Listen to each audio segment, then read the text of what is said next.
El libro negro de la humanidad, crónica de las grandes atrocidades de la historia. Matthew White. Conquista de las Américas. Número de muertos, 15 millones. Clasificación, 11. Tipo, conquista colonial. Grupos enfrentados, europeos contra los nativos americanos. Periodo, inicio en 1492. Escenario, hemisferio occidental. Principales participantes, aztecas, caribes, incas, españoles, taínos. Participantes secundarios, americanos, pies negros, cherokees, cheyennes, creeks, ingleses, iroqueses, pecotes, pahuatanes, xoshones y sioux. ¿A quién se les suelen atribuir casi todas las culpas? A Colón, a los conquistadores y a Custer. Factores económicos, plata y oro. Nadie se espera a la Inquisición española. Sería difícil encontrar una nación menos apropiada para un primer contacto pacífico con una cultura extraña que la España del Renacimiento.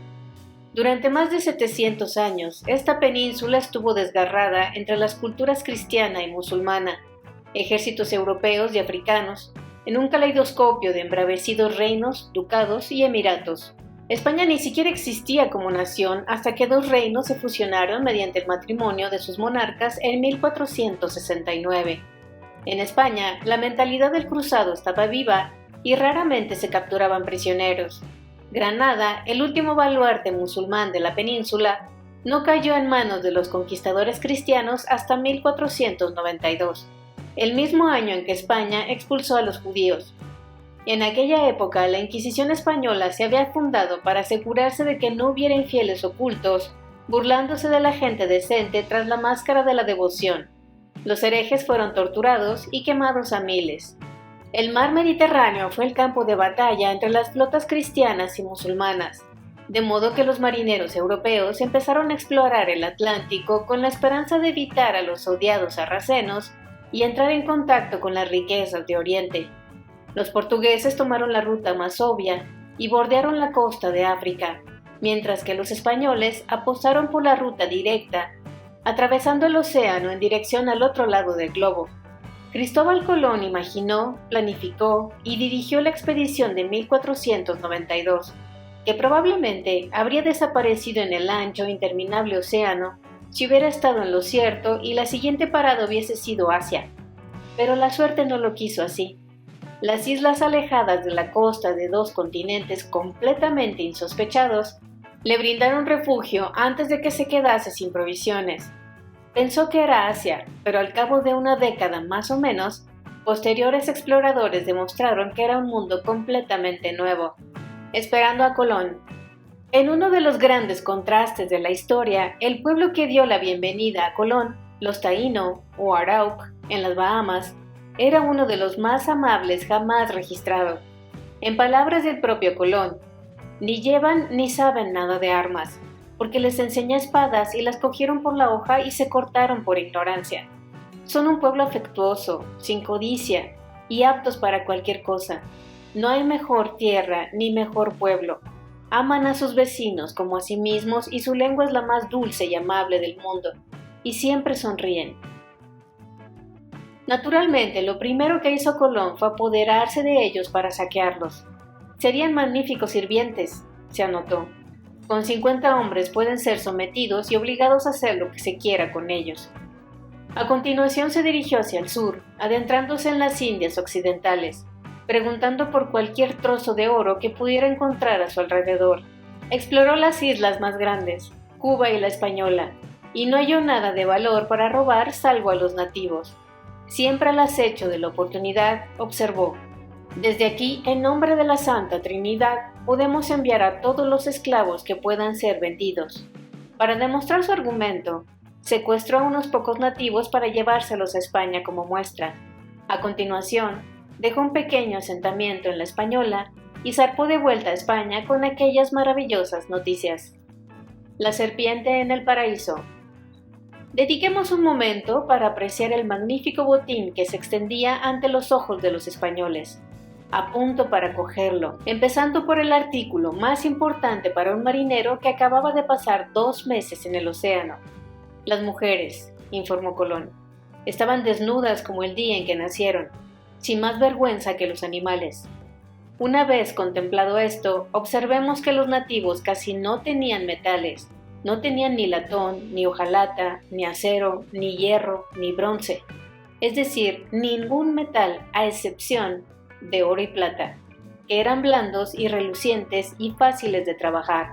Aquello significaba que los nativos americanos habían pasado siglos excavando y cribando todos los metales preciosos que podían encontrar, acumulando tesoros convenientemente al alcance, pero no habían inventado la manera de defenderlos. Sería falso calificar a los españoles de leones entre ovejas, pero sin duda fueron leones entre coyotes, pues ambos eran depredadores aunque en ligas muy diferentes. Los nativos americanos podían ser tan crueles y despiadados como cualquiera de los pueblos del mundo. Los aztecas sacrificaban cada año 15,000 seres humanos en la cúspide de sus pirámides, antes incluso que llegase Colón. Los amables taínos estaban siendo inexorablemente expulsados de sus islas por los caribes, que debían su nombre no solo al mar, sino también a su característica dieta, el canibalismo. Los incas sacrificaban a los niños en las montañas, los iroqueses gozaban cortando y quemando a los cautivos. Sea como fuere, la gran mayoría de los nativos no tenían lo necesario para convertirse en imparables máquinas de matar. La guerra azteca era ritualista, con el propósito de conseguir prisioneros vivos para ser sacrificados. Los indios de las llanuras norteamericanas se hicieron famosos por el recuento de golpes, un ritual de valentía en el que solo atacaban para marcar al enemigo, no para matarlo. Los españoles se tomaban la guerra con mucha más seriedad. Los conquistadores españoles entraban en combate con espadas de acero, que podían matar fácilmente cortando un brazo o una cabeza, a diferencia de los garrotes y las hachas de piedra, que requerían repetidos golpes para incapacitar al enemigo. La armadura de los españoles, sobre todo los cascos, hacía más difícil a los indios marcar un golpe. Los españoles utilizaban caballos y perros de caza, monstruos aterradores que atrapaban, aplastaban o desgarraban con facilidad a los guerreros que huían. Era más sencillo apuntar y disparar con las ballestas europeas que con los arcos y flechas nativos. Los cañones sacudían la tierra y destrozaban a las turbas enemigas. El arcabuz o mosquete primitivo de los conquistadores era demasiado lento y poco preciso para proporcionar un efecto militar, a menos que hubiera muchos. Pero no hay que subestimar el impacto psicológico de un gran estruendo, y a continuación ver cómo el hombre que está al lado cae misteriosamente muerto. Las Indias Occidentales. Sabemos muy poco de Cristóbal Colón. No sabemos cuándo ni dónde nació, en qué lugar de América desembarcó por primera vez, qué aspecto tenía ni dónde está enterrado. No obstante, esto no nos ha detenido a la hora de completar estas lagunas con imaginación, suposiciones y especulaciones, aunque contradigan lo poco que sabemos. No importa lo que digan los historiadores. Nosotros seguiremos creyendo en el Cristóbal Colón que queremos, no el que existió. Lo mismo cabe decir si queremos que sea un héroe o un villano. Cada pocos años sale un libro que promete desmitificar a Colón y desenmascarar al hijo de puta que era. Lo más curioso es que esto viene sucediendo desde hace siglos, justo desde el comienzo. La fuente primaria más importante que tenemos de lo poco que sabemos de la vida de Colón son los escritos de Bartolomé de las Casas, fraile dominico y celoso defensor de los indios. El único motivo por el que, por ejemplo, tenemos el diario de a bordo del primer viaje de Colón es porque Las Casas tenía una copia entre sus papeles personales. Este fue al principio un admirador de Colón y estuvo entre la multitud que vitorió su regreso a España. Pero después de su traslado a América, su único objetivo en la vida fue el de publicar y denunciar las crueldades que sus compatriotas infligían a los indios. A menudo se ha defendido a Colón y a sus coetáneos con el argumento de que no se puede juzgar el pasado con parámetros modernos. Pero es importante recordar que en aquellos tiempos existían, entre comillas, parámetros modernos en la persona de Las Casas y otros como él. Colón regresó a la Española a comienzos de 1494, equipado por la corona española con una flota de 17 barcos para mantener controlado un imperio. Descubrió que el pequeño asentamiento que había instalado en su primer viaje había sido arrasado tras una disputa con los nativos. Pero aquello no importaba. Esta nueva expedición contaba con 1.500 europeos nuevos, además de herramientas, semillas y ganado para someter al Nuevo Mundo. Con Colón viajaron esta vez sus 2 hermanos para compartir su buena fortuna. Colón impulsó a los nativos que le entregasen estrictos cupos de oro, y durante varios meses los taínos tuvieron que abandonar sus campos para cribar oro en las colinas, lo cual desencadenó una hambruna que mató 50.000 personas. También atrapó y acorraló a 1.500 nativos para venderlos como esclavos. Tras embarcar a tantos como pudo en buques rumbo a España, utilizó allí los que le quedaban. Colón había pasado gran parte de su vida siendo capitán de navío que prefirió gobernar mediante edictos y castigos inmediatos. Finalmente, sus ejecuciones sumarias de algunos españoles molestaron a los colonos. La colonia quedó también dividida a causa de los desacuerdos sobre si había que tratar a los nativos como esclavos, el punto de vista de Colón, o como súbditos leales, el punto de vista de la corona. España envió a un auditor, y a su llegada una de las primeras cosas que vio fueron cadáveres colgados de unas cuerdas balanceándose al aire. Los hermanos de Colón fueron encadenados y devueltos a casa para responder a los cargos que se les imputaban. La corona seguía confiando en Colón y le perdonó, pero no le volvió a dar ningún mando en tierra, utilizándolo solo como explorador. El Caribe. Los españoles no tardaron en parcelar el Nuevo Mundo de acuerdo con un sistema denominado encomiendas. En teoría, los indios quedaban en posesión de la tierra bajo la supervisión de un benevolente encomendero. Podemos imaginar lo bien que funcionó en la práctica. En 1502, Fray Nicolás de Obando, perteneciente a una orden religioso-militar española, llegó a la Española con 2.500 colonos. Invitó a todos los jefes nativos a un espléndido banquete en su honor y después los mató. A continuación esclavizó a los restantes nativos que ya no tenían líder. Al año siguiente, Ponce de León sofocó una rebelión en el extremo de la Española con una masacre de 7.000 taínos.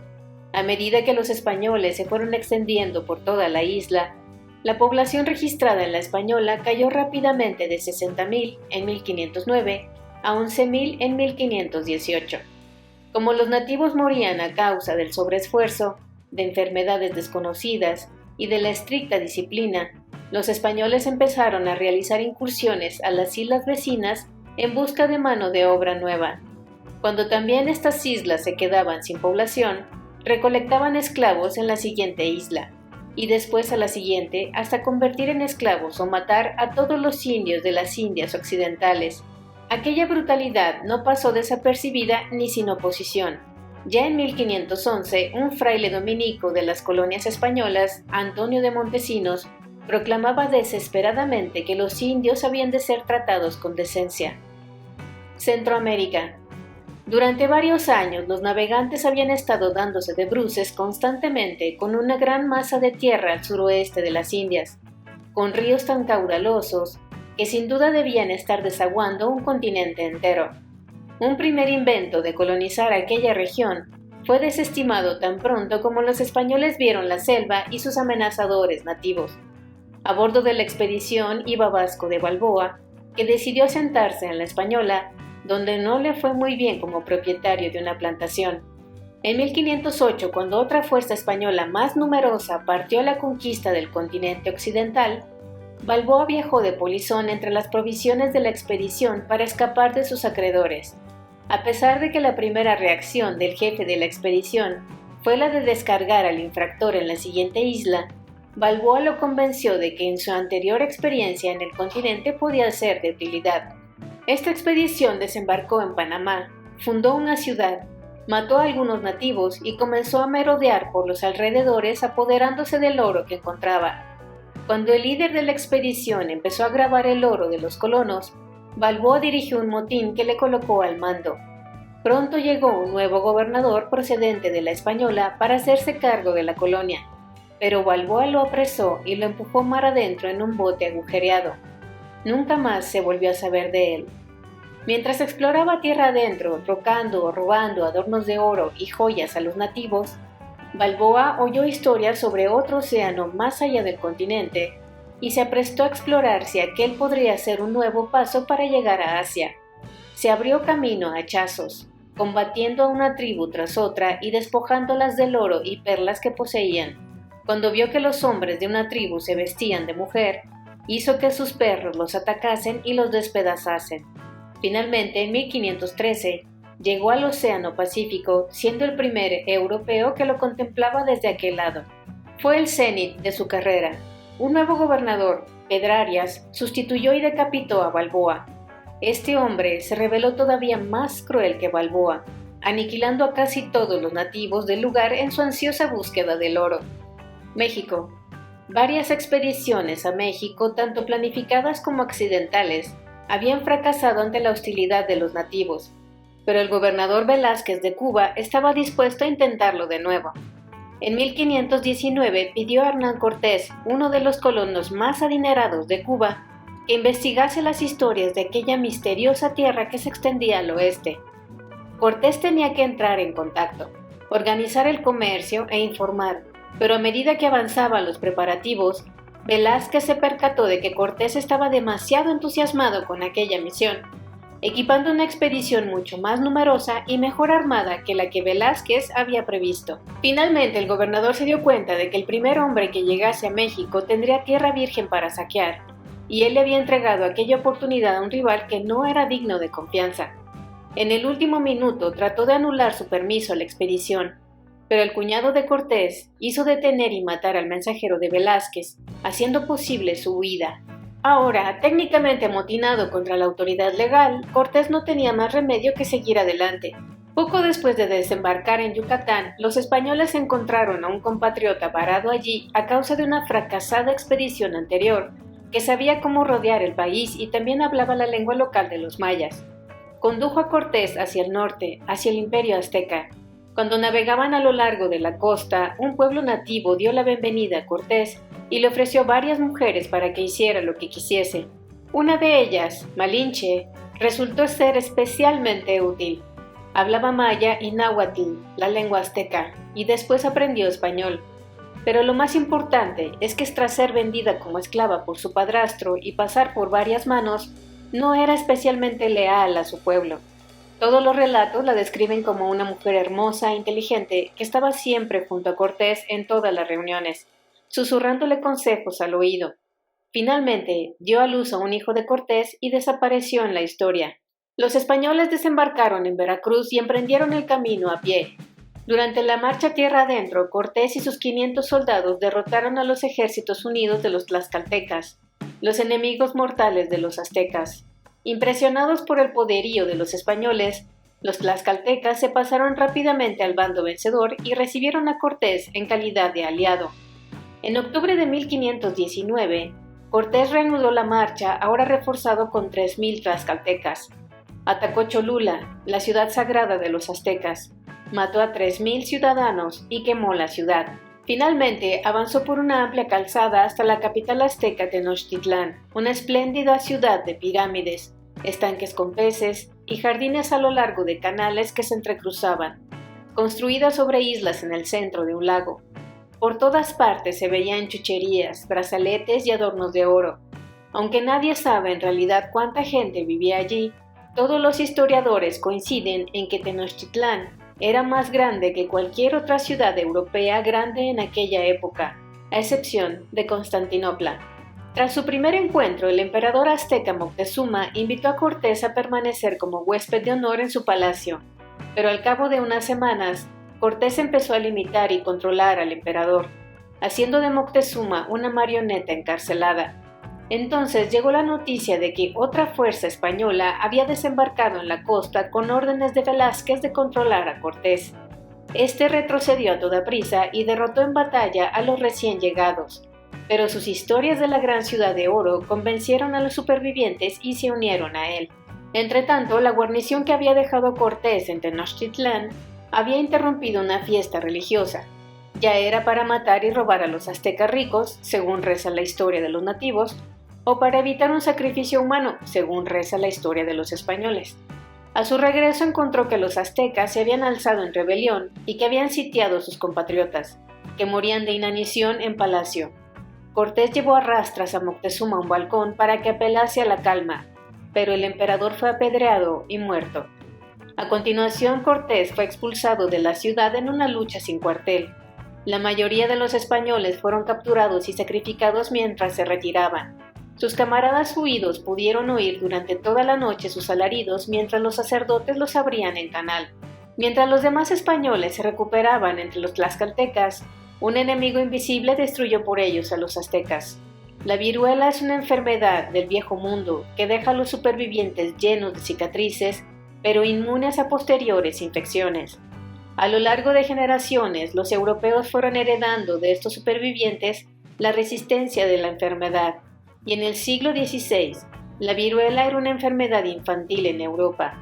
Los adultos raramente morían de ella a menos que perteneciesen a una población que jamás hubiera estado expuesta a esta dolencia.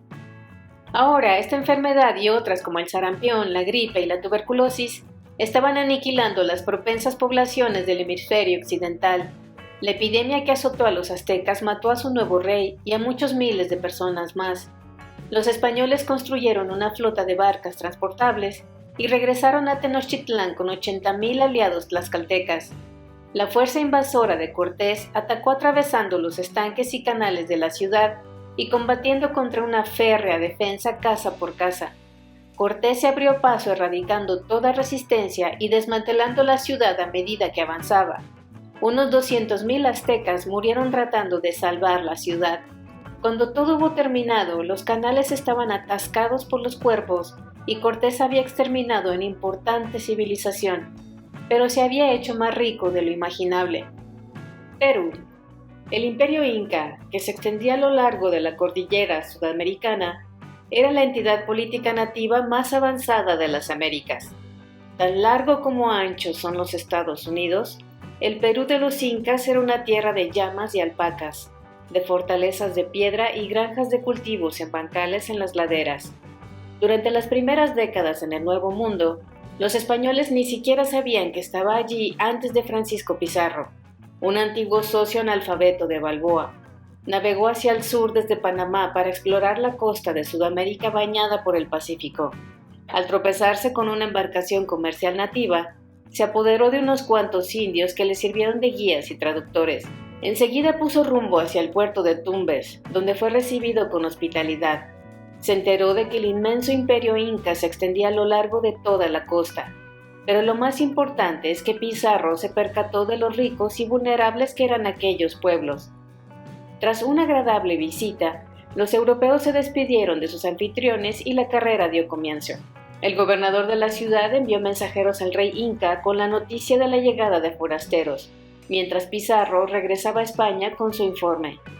El rey de España dio permiso a Pizarro para conquistar a los incas, y en 1531 Pizarro recorrió nuevamente su anterior trayecto. No obstante, esta vez descubrió que Tumbes había sido saqueada y arrasada. Mientras avanzaban tierra adentro sin hallar oposición, los españoles vieron que en los pueblos ubicados a lo largo de su ruta apenas había hombres. La viruela había llegado antes que los españoles. En la época de la primera visita de Pizarro, la enfermedad ya se había extendido por el interior y había matado al rey inca y al príncipe heredero. Sus otros dos hijos se habían pasado gran parte de aquel intervalo luchando por el control del imperio y reclutando a todo hombre capaz que podía encontrar. El vencedor, Atahualpa, había estado esperando la llegada de los españoles en cualquier momento, pero los consideraba menos peligrosos que los miembros de su propia familia. Francisco Pizarro y 200 españoles se apoderaron de la ciudad desierta de Cajamarca. Acordaron un encuentro con Atahualpa, que llegó a la plaza principal con 80,000 tropas en todo su esplendor, avanzando al son de tambores, con penachos, lanzas y hachas de piedra. Sin embargo, los incas descubrieron que la plaza estaba misteriosamente vacía. Un fraile dominico se acercó para negociar, ofreciendo a Atahualpa una elección: o se convertía al cristianismo o sería atacado. Aquella era la oferta legal habitual que precedía a todas las guerras contra los paganos. Los cristianos tenían prohibido luchar contra correligionarios cristianos sin una buena razón, o por lo menos con una excusa plausible, pero los paganos eran un blanco justificado. Por lo tanto, la regla era simple: confirmar su paganismo y después atacar. Atahualpa no se tomó en serio aquella amenaza proveniente de 200 extranjeros desarrapados. y los españoles, escondidos, barrieron la plaza con fuego de cañón y atacaron a la multitud con caballos y sables, matando a 8,000 incas sin sufrir apenas un rasguño. Pizarro apresó personalmente a Atahualpa, lo arrastró fuera de su litera y lo hizo prisionero. Forzado a comprar su libertad, Atahualpa accedió a llenar una estancia con oro y plata como rescate. Valiosas piezas de arte atesoradas por el imperio a lo largo de los siglos pasaron a manos de los españoles, que las derritieron y martillaron para transportarlas más fácilmente. A pesar de haber pagado su rescate, los españoles mantuvieron preso a Atahualpa. Este comprendió que sería prescindible mientras otros potenciales dirigentes siguieran vivos y libres. Por lo tanto, ordenó acabar con toda la familia imperial a lo largo y ancho del imperio. Su hermano y rival, Huáscar, fue uno de los que mandó matar. Nada de esto fue de ayuda. Al contrario, dio a Pizarro la excusa para deshacerse de Atahualpa. El rey inca fue condenado a arder en la hoguera, pero le dijeron que si se convertía al cristianismo, la sentencia sería más leve. Atahualpa aceptó y los españoles lo estrangularon. Ciudades de oro y montañas de plata. Asegurarse el control de Perú supuso muchos años de luchas. Un príncipe inca rebelde se refugió en la fortaleza montañosa de Machu Picchu y los españoles tuvieron que ir reduciendo su territorio paso a paso. Entretanto, no se detenía el constante flujo de nuevos conquistadores que llegaban para hacerse con una parte del botín. Antes incluso de haber pacificado Perú, estos conquistadores empezaron a luchar unos contra otros, pero a la larga los españoles acabaron controlando Perú. Después de 1549, los españoles descubrieron minas de plata en una montaña en Potosí, en el sur de Bolivia. Durante las generaciones siguientes se reclutaron sistemáticamente trabajadores nativos en las zonas circundantes para cavar en la montaña hasta la extenuación. Los accidentes de las minas mataban a decenas de una sola vez, mientras que los vapores de mercurio erosionaban el sistema nervioso de los demás mineros. Los obreros morían a decenas de miles, pero la plata de Potosí costeó las ambiciones españolas a lo largo del siglo siguiente. Uno de los aventureros españoles que marchó hacia Potosí, un noble de bajo rango y soldado de fortuna llamado Lope de Aguirre, fue arrestado en 1551 y declarado culpable de abusos a los indios. Teniendo en cuenta que la brutalidad normal en Potosí mataba a cargamentos enteros de obreros, podemos imaginar lo mal que había de comportarse una persona para ser llevada a los tribunales. Cuando el juez Francisco de Esquivel condenó a Aguirre a ser azotado a pesar de su rango, este juró venganza. Durante 3 años estuvo hostigando a Esquivel sin darle tregua, y lo persiguió hasta Lima, Quito y finalmente Cusco. Esquivel incluso llevaba a todas horas un chaleco de malla por si Aguirre lo encontraba. No le sirvió de nada. En Cusco, Aguirre atrapó a Esquivel, se coló en la altamente protegida mansión del virrey de Perú y mató al juez de una herida en la cabeza. La destreza militar de Aguirre no tardó en ser requerida para sofocar una rebelión de españoles amotinados. Por consiguiente, la corona le perdonó el asesinato del gobernador. En 1559 se unió a una expedición española que partía de Perú, atravesaba los Andes y se adentraba en la amenazadora y pestilente selva amazónica, llevando consigo a su hija adolescente Elvira. Circulaban rumores sobre El Dorado, un reino de oro ubicado en algún lugar de la inexplorada jungla. A pesar de que Aguirre había empezado en los rangos inferiores en la cadena de mando, una serie de disputas internas, apuñalamientos, ejecuciones y accidentes misteriosos le habían colocado al mando de la expedición. El resto de los españoles se abrieron paso a machetazos a través de las tribus amazónicas, siguiendo el curso del río durante miles de kilómetros sin encontrar la tierra dorada que se les había prometido. Tras cortar y atravesar el último sotobosque y la última tribu india, Aguirre reapareció en territorio español al otro lado de Sudamérica y casi inmediatamente robó Isla Margarita en la costa del Caribe a una guarnición española. Mientras trataba de establecer un imperio independiente en Margarita, empezó a haber conjuras y complots por todas partes, y acabó matando a casi todos los que le rodeaban. Cuando intentó extender sus operaciones a Panamá, las autoridades acudieron para echarlo. Al verse acorralado, el último acto de Aguirre fue matar a su hija para que nadie pudiera tenerla. Las autoridades cortaron el cuerpo de Aguirre en 4 partes y las repartieron para que fueran exhibidas por toda la América española. Norteamérica. Cuando los ingleses, franceses y holandeses empezaron a controlar las colonias de Norteamérica, lo peor ya había terminado en los principales centros de civilización nativa.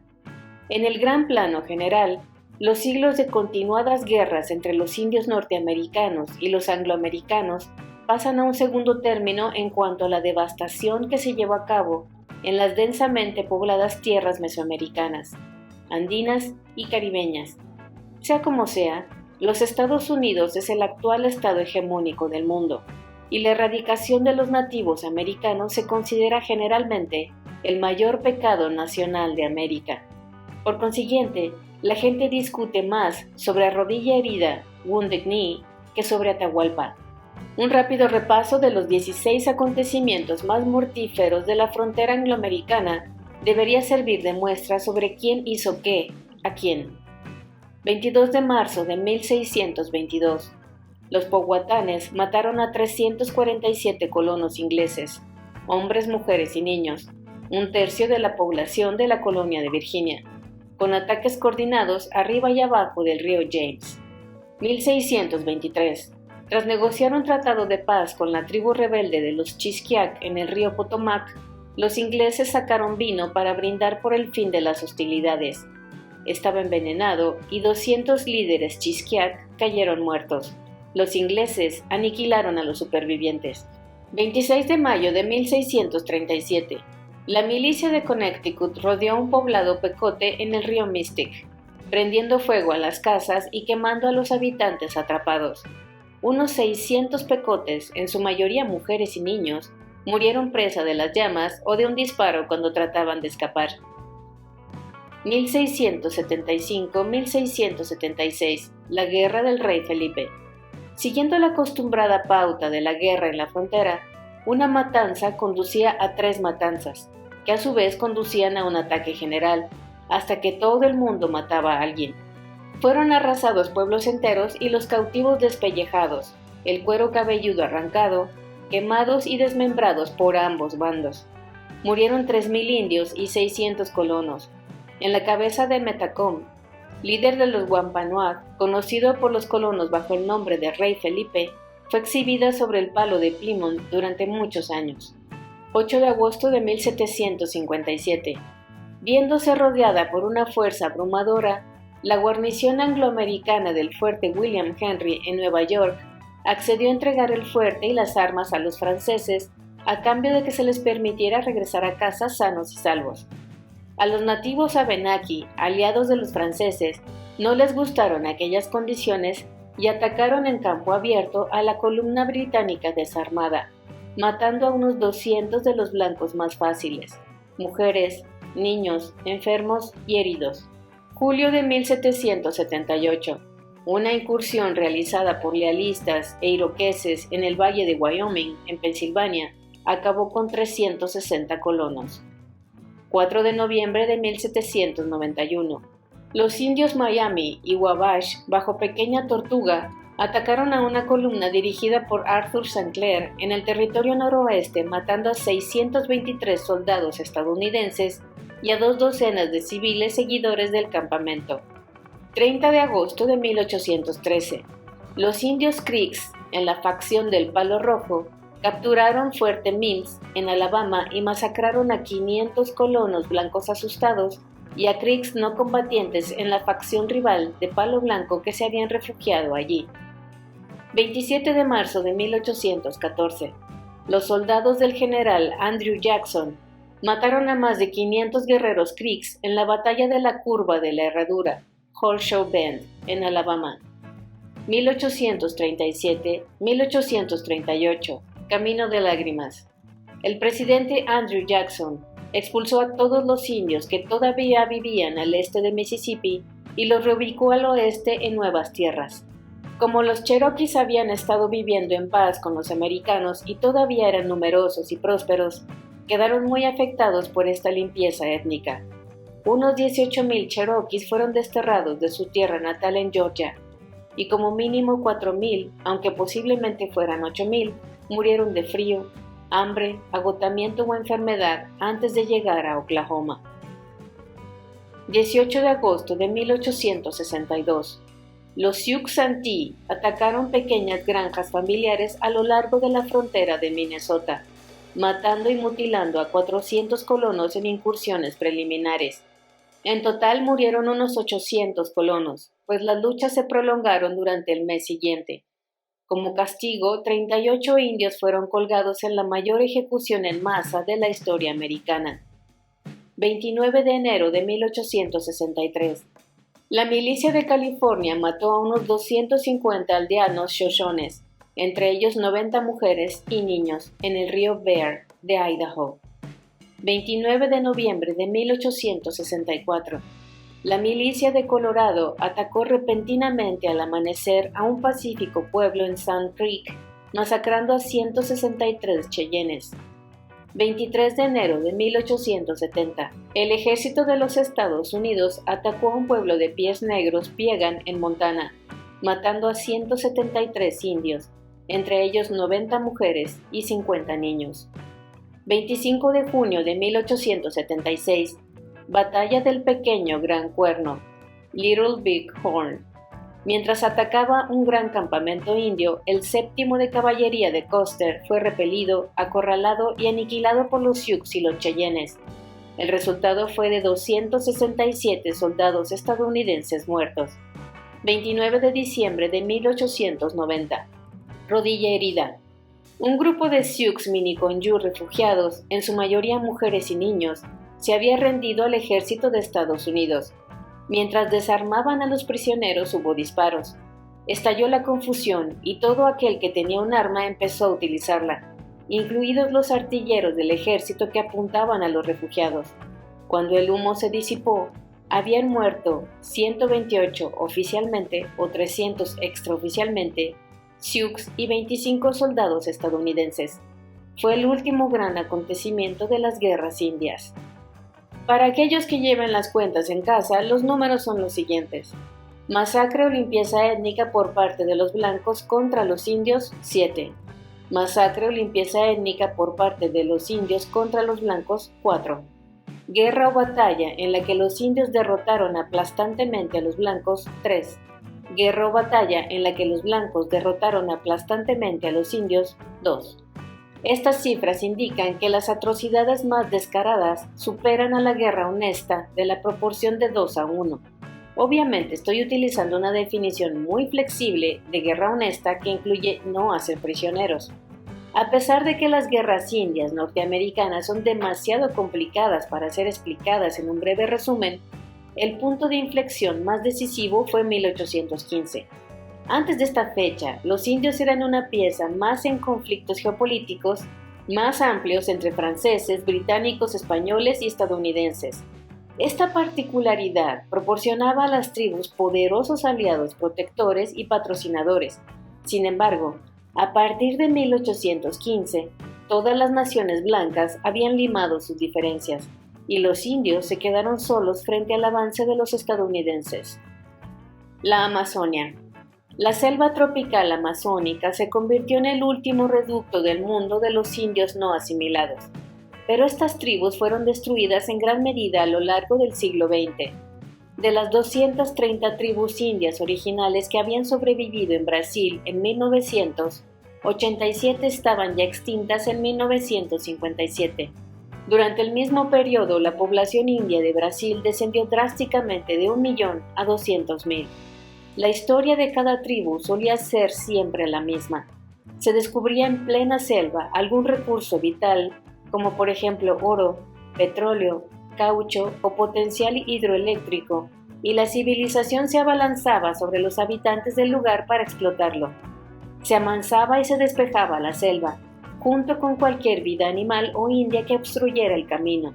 Muchos indios desaparecieron sin dejar rastro, pero algunos genocidios ocurrieron tan recientemente que están muy bien documentados. Los indios H de Paraguay cayeron ante la consabida masacre, violación y robo cuando en 1968 se abrió una nueva carretera que atravesaba su territorio. Los Yanomami, que vivían en la frontera entre Brasil y Venezuela, fueron invadidos por los mineros de oro en la década de 1980 y aniquilados por nuevas enfermedades, violaciones, tiroteos y por los residuos químicos procedentes de la minería que envenenaban los ríos. Enfermedades de los tiranos. Las crueldades de los europeos fueron las causantes de la muerte de solo una parte de los indios que desaparecieron durante la conquista de las Américas. Las enfermedades hicieron el resto. Durante siglos el contacto entre las inmensas poblaciones de Eurasia y África facilitó también el intercambio de enfermedades entre unas y otras a través de las rutas comerciales, dotando a las razas del Viejo Mundo de niveles de resistencia más altos a medida que generación tras generación iba seleccionando de forma natural aquellos que podían sobrevivir a la viruela, al sarampión y a la gripe. Sin embargo, los nativos americanos eran biológicamente inocentes y completamente vulnerables. Pueblos enteros murieron a causa de estas nuevas enfermedades poco después del primer contacto. ¿Deberíamos condenar a los europeos por estas muertes por enfermedad? Es un problema moral delicado y naturalmente hay partidarios de todos los extremos. Por un lado está la argumentación de que la mayoría de los indios murieron de enfermedad y la enfermedad no es un genocidio. Punto. El defensor descansa. Stephen Katz dijo: cuando se produjo la muerte masiva de los indios de América, fue casi sin excepción causada por microbios, no por la milicia. Es decir, esta despoblación ocurrió sin querer, no porque se hubiera trazado un plan, sucedió en directa oposición a la voluntad expresa e interesada del conquistador o colono blanco. En realidad, las primeras generaciones vieron cómo la mano de Dios arrasaba y limpiaba la tierra para hacer sitio a los recién llegados. Fue trágico, sí, pero fueron los gérmenes, no los hombres, quienes mataron a los indios. Desde este punto de vista, la resistencia europea a las enfermedades fue la manifestación de una superioridad innata. El gobernador Winthrop de la Massachusetts colonial dijo: por consiguiente, Dios había despejado nuestro derecho a este lugar. Por otro lado, algunos autores culpan enteramente a los europeos de las enfermedades que llegaron con ellos. Los acusan de ser impuros desde el punto de vista físico, espiritual y también moral. Y las enfermedades que trajeron consigo no eran más que el síntoma de una cultura profundamente enferma.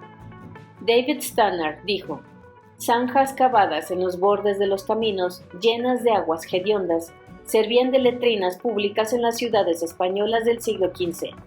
Junto con el hedor y los aspectos repulsivos de los cadáveres expuestos a la vista, tanto humanos como de animales, un hombre moderno que visitase cualquier ciudad europea de la época experimentaría una profunda repulsión ante el aspecto y los inmundos aromas que emanaban también de los vivos.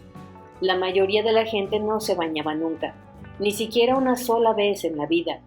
Casi todo el mundo se había rozado alguna vez con la viruela y otras enfermedades deformantes que dejaban a los supervivientes casi ciegos, picados de viruela o lisiados. Muchos autores reconocen a regañadientes que no podemos culpar a los europeos por ser inmunes a las enfermedades que mataron a los nativos. Pero esto no es jugar limpio. James Loewen dijo, comillas, tan solo podemos especular sobre cuál habría sido el resultado de la rivalidad si el impacto de las enfermedades europeas sobre la población americana no hubiera sido tan devastador. Después de todo, los nativos americanos echaron a Samuel de Champlain cuando trató de establecerse en Massachusetts en 1606. Al año siguiente, Abenakis contribuyó a la expulsión de Maine del primer establecimiento de la Compañía de Plymouth. Cierre comillas. Jared Diamond dijo, abre comillas, las enfermedades infecciosas desempeñaron un papel decisivo en las conquistas europeas, diezmando a numerosos pueblos de otros continentes. Por ejemplo, una epidemia de viruela asoló a los aztecas tras el fracaso del ataque español en 1520 y mató a Cuitláhuac, el emperador azteca que sucedió a Moctezuma por un breve tiempo. Las sociedades nativas más pobladas y altamente organizadas de Norteamérica, las tribus del Mississippi, desaparecieron de este modo entre 1492 y finales de 1600, antes incluso de que los europeos fundasen su primer asentamiento en el río Mississippi. Cierra comillas. En muchos sentidos, no importa lo que en realidad matase a los indios porque normalmente sumamos la muerte por enfermedad y hambruna al costo total de las guerras y las represiones. Ana Frank murió de tifus, no de gas venenoso, pero se cuenta entre las víctimas del Holocausto. El mismo rasero debería aplicarse al desplome de la población amerindia, siempre que las muertes se produjesen después del desbaratamiento de su sociedad por la hostilidad directa de los europeos.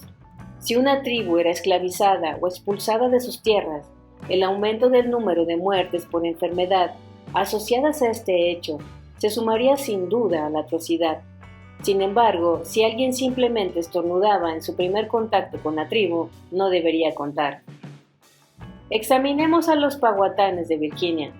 En el libro El Holocausto Americano, David Stannard asegura que su población alcanzaba los 100,000 antes del contacto, pero las depredaciones y las enfermedades europeas redujeron dicha población a 14,000 cuando los ingleses fundaron Jamestown en 1607. Ahora, seamos justos. ¿Deberíamos culpar a los ingleses de las 86,000 muertes que se produjeron antes de que ellos llegaran? Stannard menciona asaltos anteriores a Jamestown, pero por lo que yo sé, el puñado de aventureros europeos llegados a Virginia antes de 1607 era demasiado reducido para llevar a cabo semejante depredación. Hasta la fundación de Jamestown, los europeos normalmente se llevaron la peor parte. Por ejemplo, una pequeña misión europea fue arrasada por los nativos en 1571, y la colonia inglesa Roanoke desapareció misteriosamente en torno a 1589.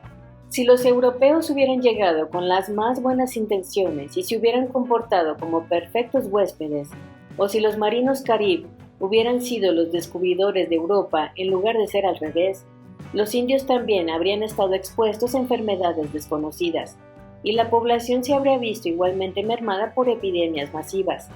En este caso, la sociedad lo colocaría en la misma categoría de la muerte negra. Mala suerte. Dicho esto, el mero hecho de que la enfermedad fuera la primera causa de muerte no absuelve a los europeos. Fuera cual fuere la razón por la que los 14,000 Powhatanes de 1607 quedaron reducidos a cero, definitivamente cuenta porque en aquella época la hostilidad inglesa y la apropiación de tierras estaban cobrando su cupo. En la mayoría de las atrocidades de este libro, la hambruna y la enfermedad realizaron gran parte del trabajo sucio, pero yo sigo contándolas como atrocidades. Si tuviera que limitar el recuento de números de muertes por violencia directa, el Holocausto habría matado a menos de 3 millones de judíos, y las víctimas de la Guerra Civil Americana no serían suficientes como para figurar en esta lista. ¿Cuántos murieron? En 1542, Bartolomé de las Casas calculó que los españoles habían matado a más de 12 millones de nativos americanos y probablemente unos 15 millones durante los primeros 50 años de contacto. A pesar de los 5 siglos de investigaciones adicionales, esta sigue siendo una estimación tan válida como las que le siguieron. Otros pocos investigadores han intentado proporcionar cifras mejores. En el Holocausto americano, Stannard calcula que el costo total del exterminio de casi todos los indios americanos fue de 100 millones de muertos. En Statistics of Democide, Rudolf Hummel sugiere que antes de 1900 los nativos americanos sufrieron de 9.723.000 a 24.838.000 de homicidios, incluido un abanico de 2 a 15 millones durante la era colonial. Normalmente prefiero la mediana de todas las estimaciones disponibles para obtener mi número de víctimas.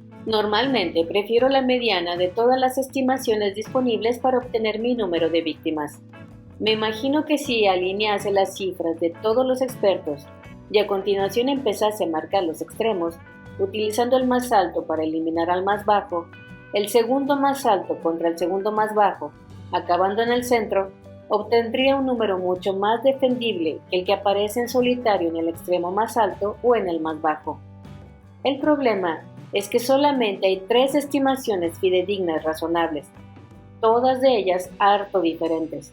Utilizando la misma estratagema que he usado a veces para los cálculos de la China medieval, podría decidir aplicar la media geométrica, 14 millones, del mínimo absoluto de Rummel, 2 millones, y del máximo absoluto de Stannard, 100 millones.